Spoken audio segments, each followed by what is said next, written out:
आप सभी का आज की इस क्लास में स्वागत है। आज हम सीखेंगे प्रश्नावली 2.5 का पांचवा और छठा प्रश्न। वीडियो को पूरा देखने के बाद आपको ये कैसी लगी कमेंट बॉक्स में ज़रूर बताइए। अधिक से अधिक बच्चों तक इसको पहुंचाने के लिए शेयर कीजिए और हमसे जुड़े रहने के लिए चैनल को सब्सक्राइब कर बेल आइकन को जरूर प्रेस कीजिए। तो प्रश्नावली 2.5 का पांचवा सवाल है, गुणनखंडन कीजिए। हमको दिया है 4x की घात 2 धन 9y की घात 2 धन 16z की घात 2 धन 12xy ऋण 24yz ऋण 16xz। तो देखो इस प्रकार की सरसमीका जिसमें 1 2 3 4 5 6 पद थे। हमने जो सरसमीका पढ़ी थी वो सरसमीका थी सर्वसमीका हमने पढ़ी थी x plus Y plus Z की घात 2 बराबर था X square plus Y square plus Z square plus 2xy plus 2yz plus 2zx। तो ये थी सर्वसमीका। अब इस सर्वसमीका को ध्यान से देखें। हमको ये वाले पद दिए 1 2 3 4 5 6। तो हमें इनको इस रूप में परिवर्तित करना पड़ेगा, फिर लास्ट में ये आंसर लाना है। तो देखो 2x की घात 4x की घात 2 को हम क्या लिख सकते हैं, हम 4x की घात 2 को यहाँ पहले उतार लेते हैं पूरे को। देखो 4x की घात 2 9y की घात 2 16z की घात 2 12xy ऋण 24yz ऋण 16xz। तो देखो 2 इसको हम लिख सकते हैं 2x गुणा 2x धन 9y की घात 2 को हम लिख सकते हैं 3y गुणा 3y। 16z को हम लिख सकते हैं 4z गुणा 4z। तो देखो पहला पद 2x हो जाएगा, दूसरा 3y, तीसरा 4z धन 12xy है। तो इसमें एक x और एक y वाला पद आया है। x वाला पद कौन सा है हमारे पास, यहाँ देखो 2x है तो हम लिखेंगे 2 गुणा, देखो 2xy है 2 गुणा पहला पद 2x दूसरा पद 3y। अब एक चीज़ आपको ध्यान देनी है, यहाँ पर जो हमको ये बहुपद दिया है इसमें देखो दो ऋण चिन्ह कितने बार हैं, 2 बार हैं। और इन दोनों में कौन सा पद कॉमन है, देखो y कॉमन है या z। y इसमें है इसमें नहीं है, z इसमें भी है और z इसमें भी है। तो यानी कि जो ऋण वाला पद है वो दोनों में ऋण ही है। कौन है, z है। तो z के साथ हम यहाँ क्या लगा देंगे, ऋण। तीसरे पद में 4z के साथ हम ऋण लगा देंगे, ऋण 4z गुणा ऋण 4z हो जाएगा धन 16z की घात 2 आएगा।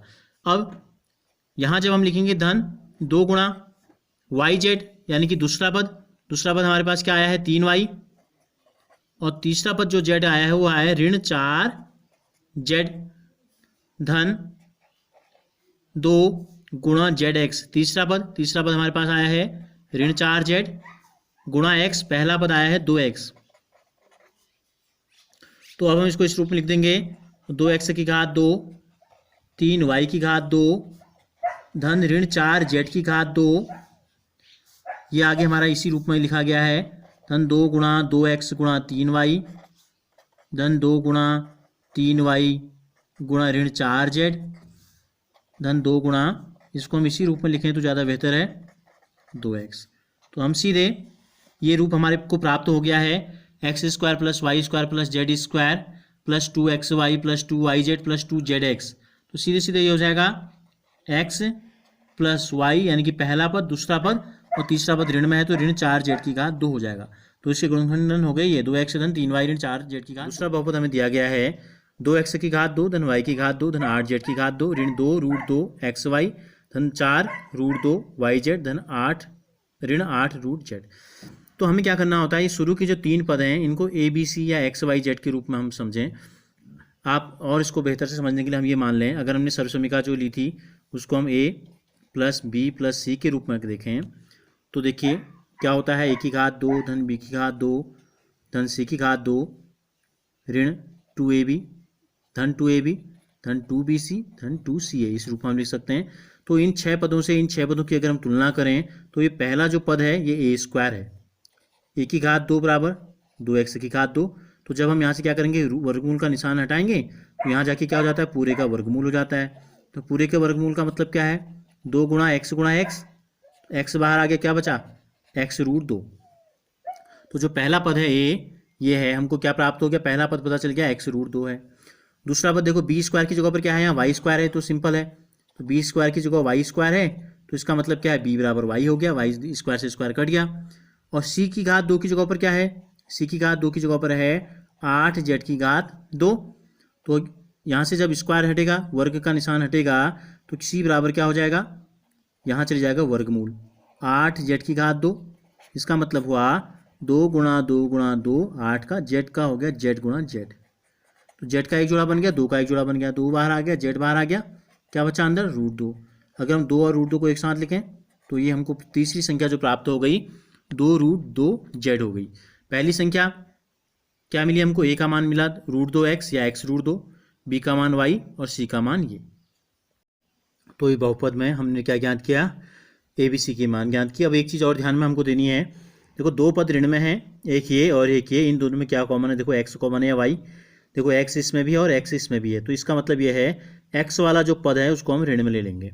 तो हम इसको क्या लिखेंगे, a का वर्ग, a क्या है √2x ऋण √2x का वर्ग धन y का वर्ग धन c के स्थान पर क्या है 2√2 z का वर्ग। तो हमको ए बी सी पता चल गया, प्लस क्या होता है 2ab, 2 गुणा 2ab पहली संख्या दूसरी संख्या, पहला पद क्या है ऋण √2x गुणा दूसरा पद है y धन 2 गुणा दूसरा पद 2bc दूसरा पद y और तीसरा पद है 2√2z धन 2ca 2 गुणा अंतिम पद क्या आया हमारा c 2√2z और पहला पद है ऋण √2x। तो अब देखो a² b² c² तो हमने मिला रखे हैं, इन्हीं से हमने निकाला है। इनको चेक कर लेते हैं कि ये सही आए हैं नहीं, पीछे के तीन। ये है धन गुणा ऋण, ऋण आ जाएगा, 2 से √2 को गुणा करेंगे 2√2, एक x एक y, तो सही हो गया इसका गुणनखंड। अब इसको देखो क्या आता है 2 दूनी 4 √2 4√2 एक y एक z, ये भी सही आया है। अब इसको देखते हैं धन गुणा ऋण, ऋण आना चाहिए, तीसरा पद ऋण आया है, 2 दूनी 4 2 दूनी 4 आया है, √2 आया है लेकिन यहाँ 8 आया है। लास्ट वाला पद होता है 2ca, अच्छा लास्ट वाला पद ये है 2ca, ठीक हो गया। देखो ये हो गया 2 दूनी 4 और √2 गुणा √2 होता है 2, √2 गुणा √2 होता है 2, तो हमने 2 से 2 को गुणा किया 4 और ये 2 इन दोनों को गुणा करके 2 आ गया, 4 दूनी 8 एक z एक x, बिल्कुल सही आ गया। तो हम सीधे सीधे क्या लिख देंगे अब a प्लस b प्लस सी का होल स्क्वायर। तो इसके जो गुणनखंड किए हमने तो ये आ गया a प्लस बी प्लस सी, जो हमने मान निकाले थे इतने का। छठा प्रश्न है निम्नलिखित घनों को प्रसारित रूप में लिखिए।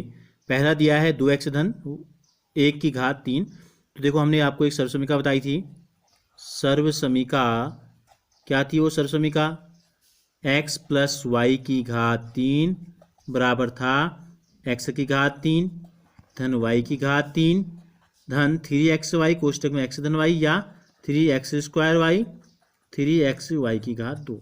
तो इसका हम इस्तेमाल करेंगे, सीधे सीधे लिखेंगे। देखो पहले की घात 3, पहला पद यहाँ क्या है 2x धन दूसरे की घात 3 दूसरे पद की घात 3 धन 3 गुणा पहले पद को 2 बार, x² का मतलब क्या है, यहाँ x क्या है पहला पद है, पहले पद को 2 बार गुणा करना है, पहला पद क्या है 2x को 2 बार गुणा कर दिया, गुणा y दूसरे वाले पद को 1 बार। तो इसके बदले हमने ये लिख दिया, धन की जगह फिर धन लगाएंगे, 3 की जगह 3, x का मतलब पहले पद को गुणा करना है, पहला पद हमारे पास 2x आया है और दूसरे पद को 2 बार गुणा करना है, दूसरा पद क्या है 1 को 2 बार गुणा कर देंगे, लो ये हो गया।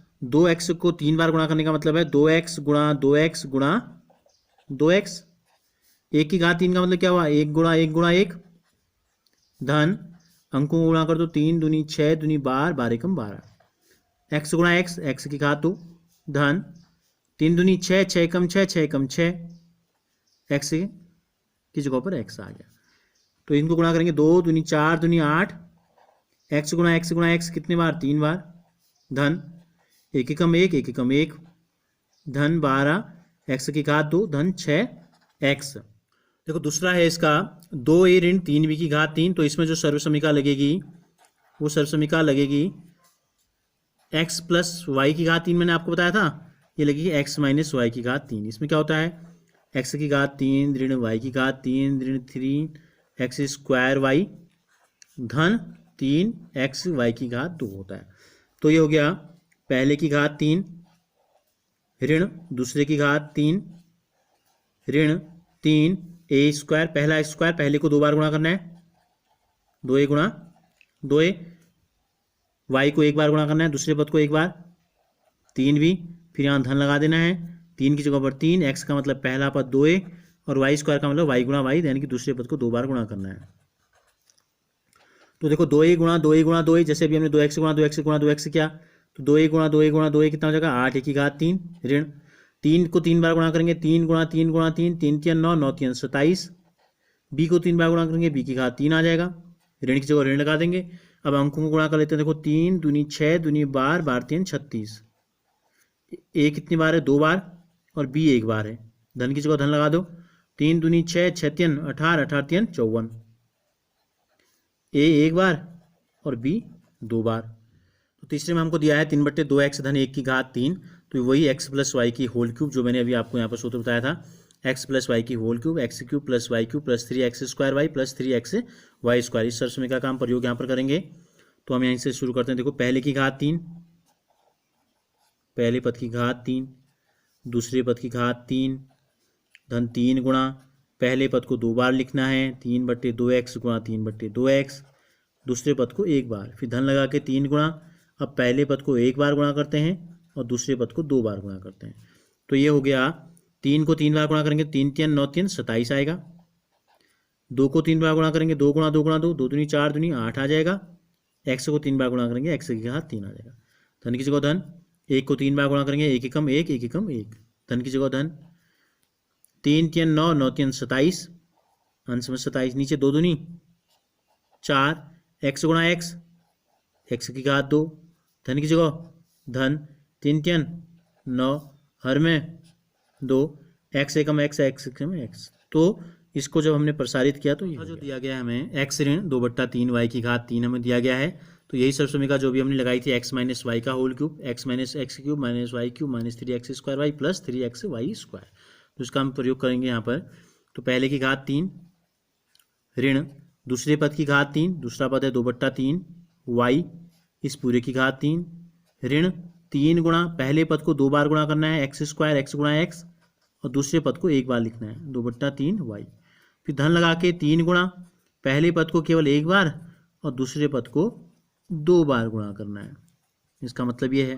तो x की घात 3 का मतलब x को 3 बार गुणा किया, x की घात 3 ही रहा, ऋण की जगह ऋण 2 को 3 बार गुणा करेंगे, 2 दूनी 4 दूनी 8 आ जाएगा, 3 को 3 बार गुणा करेंगे, 3 3 9 3 27 आ जाएगा, y को 3 बार गुणा करेंगे, y की घात 3 आ गया, ऋण 1 3 नीचे भी है, 1 3 ऊपर भी, 3 से 3 कट जाएगा, क्या बचा अंकों में बचा 2, x की 2 बार और y 1 बार, 1 3 से 1 3 कट गया, अंश में बचा 2 दूनी 4, हर में बचा 3, x 1 बार y 2 बार। तो इस प्रकार से इसको हमने किया तो ये आ गया था। अगर आप इससे पहले के अन्य वीडियो देखना चाहते हैं तो आपको जो सामने बॉक्स में क्लास 9th मैथ्स लिखा हुआ है, इस पर क्लिक कीजिए तो सारे पुराने वीडियोज आपको दिखाई देंगे।